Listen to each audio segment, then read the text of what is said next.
Portal Tapejara agora, dando continuidade às entrevistas sobre o mês da mulher. Estamos conversando com diferentes personalidades aqui da nossa região, justamente para falar sobre os desafios da mulher e, claro, tudo o que elas vêm fazendo em nome do desenvolvimento da nossa região. E estamos na casa da vereadora Maeli, que gentilmente nos atendeu para conversar um pouquinho sobre esse assunto. Antes de qualquer coisa, muito obrigado por nos receber aqui. Eu que agradeço a vocês por estarem aqui na minha casa. Pois é, Maeli, de que forma você olha para trás e percebe toda a tua história? A minha história já vem de um legado, sabe? Eu tinha a presença muito forte da minha mãe, que o ano passado nos deixou. A Dona Carolina. A Dona Carolina. Uma pessoa assim de uma personalidade incrível. E eu trabalhei em hospitais, e daí depois fui trabalhar numa empresa, aí voltei para casa. E de uma certa forma ela me instigou. Ela sempre gostou de política, né? A minha mãe sempre foi uma pessoa batalhadora, guerreira, não media esforços para ajudar as pessoas.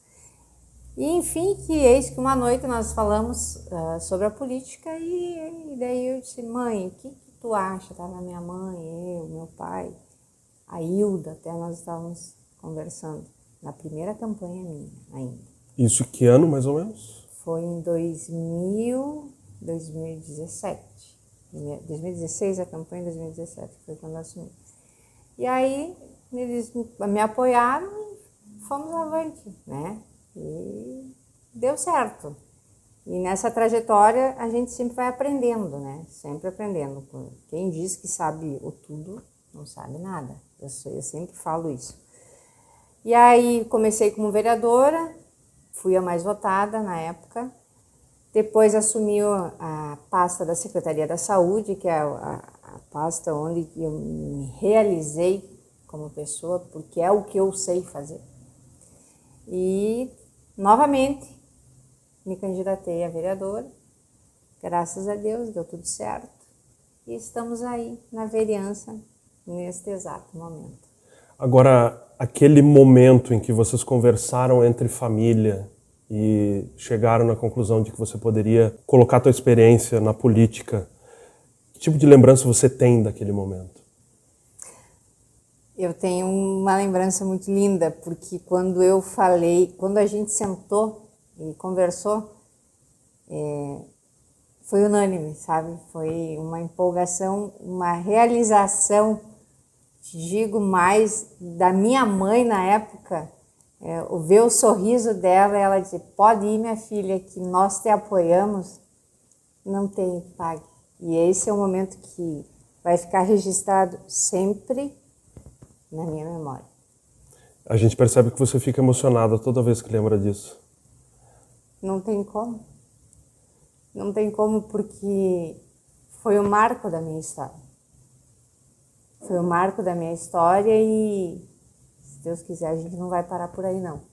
Agora, Maeli, a tua história, claro, ela não começou naquele 2017 ou 2016, quer dizer, ela vinha de muito antes e você justamente acompanhando a tua mãe, observando a história da tua mãe e tal. Que lembranças você tem dela na tua infância, por exemplo? Na minha infância, a minha mãe, ela teve um salão de beleza, né? Tudo se começou assim. Meu pai era motorista de ônibus da Unisul, o qual eu tenho muito orgulho também. E a minha mãe, com o jeito dela, com o salão de beleza, e as pessoas vinham e salão nós temos até hoje, né? Que hoje tem minha prima e é onde eu trabalho também. E aí a gente acaba interagindo com o povo, né? E é isso que eu gosto de estar perto das pessoas, de ouvir as histórias, de poder dar uma palavra de carinho, se puder. Eu gosto muito desse contato e isso eu aprendi com a minha mãe, a valorizar as pessoas. As pessoas são nós, eu falo nós pessoas, estamos muito e somos muito carentes de atenção. E eu acho que as pessoas têm que ser ouvidas. E isso eu aprendi muito com ela. Eu aprendi muito com meu pai, aprendi muito com a minha prima, nesses anos todos. Hoje eu estou com 44 anos, né? Esse é o maior legado que a minha mãe deixou para mim e deixou para todo mundo. Com quem você conversar, você vai ouvir histórias da minha mãe, você vai ouvir histórias do seu Nelson, meu pai, e é assim. A partir da aceitação dentro de casa de que a tua vida seria pública, no sentido da política, você teve que ir para a rua, teve que conversar com as pessoas, como você diz, ter esse contato. O que mais te chama a atenção quando você olha no olho das pessoas? Quando eu olho no olho das pessoas, a primeira coisa que eu observo sempre é se a pessoa está sendo sincera comigo ou não. A gente está aí para ouvir, a gente está aí para ajudar. Eu não meço esforços, nunca medi. E por isso que eu te digo, nessa parte da carreira política, tão pouco tempo, né? Eu me realizei na Secretaria da Saúde porque eu atendia de segunda a segunda, eu não tinha final de semana. Meu celular ele estava sempre comigo, não tinha horário algum. O meu celular tocava meia-noite, 1h, 2h, eu sempre atendi. As pessoas precisam ser ajudadas e é isso que eu sempre falo. Não virem as costas, não deixe o poder subir a cabeça. Hoje você está como vereadora, ou você está como secretário, ou você está como prefeito. Você está. Tudo é passageiro. Mas as amizades, a conversa, o diálogo com as pessoas, tu vai ter que ter. Eu até ia te perguntar sobre os desafios desse projeto político e até mesmo desse projeto pessoal. Mas aí você transparece que muitas vezes a falta de sinceridade pode ser um grande desafio. É o maior desafio. Você acreditar que aquela pessoa, de alguma forma, está realmente precisando da tua ajuda ou só está se beneficiando. Sim, isso sim. Isso só na política ou na vida pessoal também? Mais na parte política. Na vida pessoal, eu acredito que as amizades, elas, se você tem amigos, que sejam poucos, mas que sejam verdadeiros. Eu tenho essa percepção. Dá para separar a vida pessoal da vida política, por exemplo? Você dizia que o teu celular não parava, né? Não desligava enquanto estava secretária. É complicado, muito complicado. Agora como vereadora também. É complicado. E eu tenho minha filha, que você tem que dar atenção, é uma criança de 13 anos, uma criança que eu digo que tem uma mentalidade, uma cabeça de uma pessoa adulta, que tem uma percepção, ela me dá também uns puxões de orelha. Eu tenho meu esposo, que também é vereador, e aí tu tem toda a tua família, né? Então... Bom, a gente vem fazendo essa série de entrevistas sobre as mulheres e sobre os desafios que elas encontram diariamente. Na tua visão, esta atual sociedade ainda visualiza a mulher como era antigamente ou já conseguimos passar dessa fase? É complicado, viu, Jota? Porque você mudar a mentalidade é tudo a passos lentos. Nem a mulher acredita nas mulheres. O potencial que a gente tem, sabe? Aqui em Tapejara, por exemplo, a maior votação, a porcentagem em relação homem e mulher, nós estamos numa maior parte. Se as mulheres se unissem, se tivesse aquela garra, aquela força, vão fazer a diferença, sabe? Se isso acontecesse, nós elegeríamos uma prefeita brincando em Tapejara. Mas a gente está ocupando espaço, sim, pouco a pouco, mas a gente vai conquistando aos pouquinhos. Nós estávamos até então, era só eu vereadora, daí nessa nova gestão teve eu e a Adriana. A Adriana agora saiu, assumimos secretaria e ficou só eu. Então, são 10 homens e uma mulher. Então, a gente vai procurando seu espaço. E eu digo que a mulher tem um poder de percepção e tem quando a gente quer, Eu digo que a mulher, quando ela quer, ela vai ocupar o cargo que ela quiser e aonde ela quiser. A gente luta. Como é que você lida no meio de tantos homens vereadores? Eles me respeitam muito. Isso é claro. Isso é claro, nítido. São 10 homens e uma mulher. Então, eu sempre disse para eles, não pensem porque eu sou mulher que eu vou me calar, eu vou ficar quieta. Eu acho que tudo tem sua hora, tem seu tempo. Me respeitem. Se não souberem respeitar, eu vou agir da mesma forma.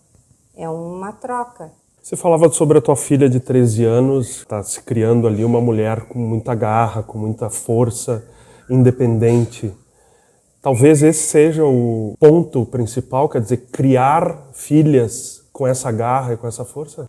Ela é uma menina que veio desabrochando, sabe?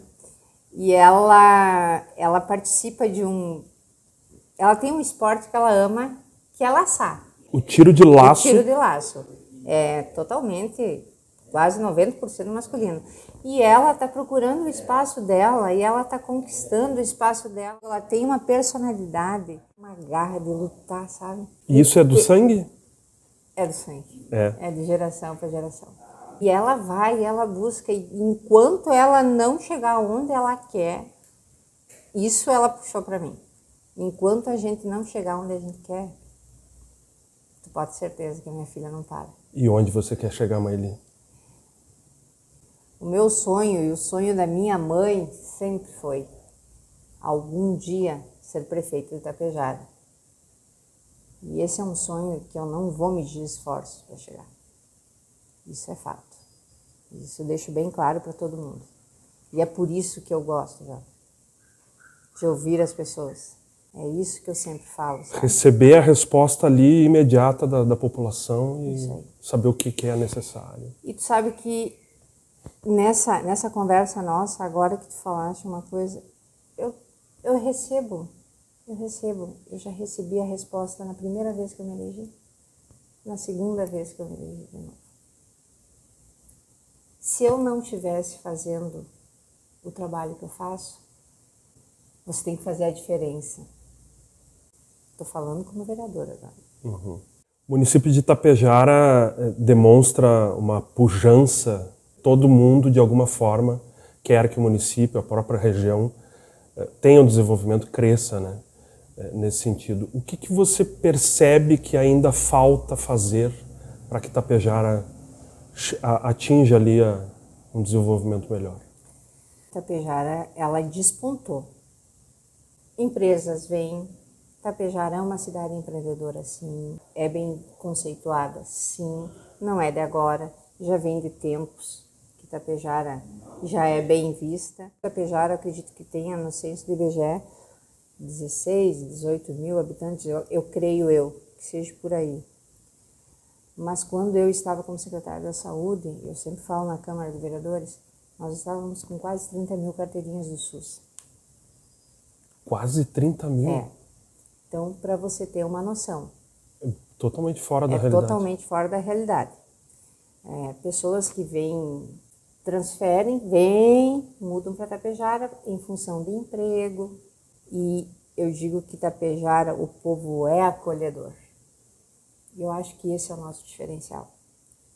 E daí eu volto a dizer, aí eles vêm, moram, mas o que contabiliza é o título eleitoral, que é a base para o censo do IBGE. Não, mas eles continuam na cidade de onde eles vieram. Uhum. Mas a carteirinha do SUS, você morando há 3 meses ou 4 meses, estando aqui, você consegue fazer. Então, é uma disparidade muito grande. Uhum. Então, na verdade, estruturar o município para que consiga receber bem e, ao mesmo tempo, dar essa resposta para a comunidade. Isso aí.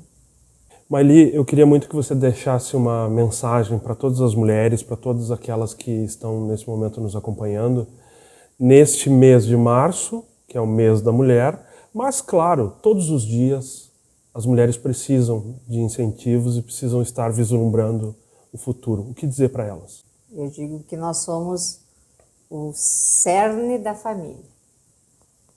Eu parto desse princípio. O que eu deixo de mensagem para elas é: nunca se esmoreçam, não se escondam, tenham força, coragem, que é o que a gente precisa.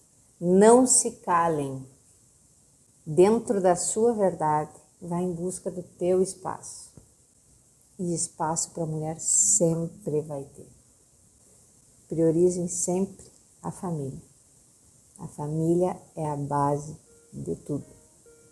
A Maili não virou vereadora por si só. Porque você tem uma família, você tem uma estrutura. No momento que você perde, como eu perdi a minha mãe, que era a estrutura básica da nossa família, você começa a ver as coisas diferentes. Valorizem quem está próximo,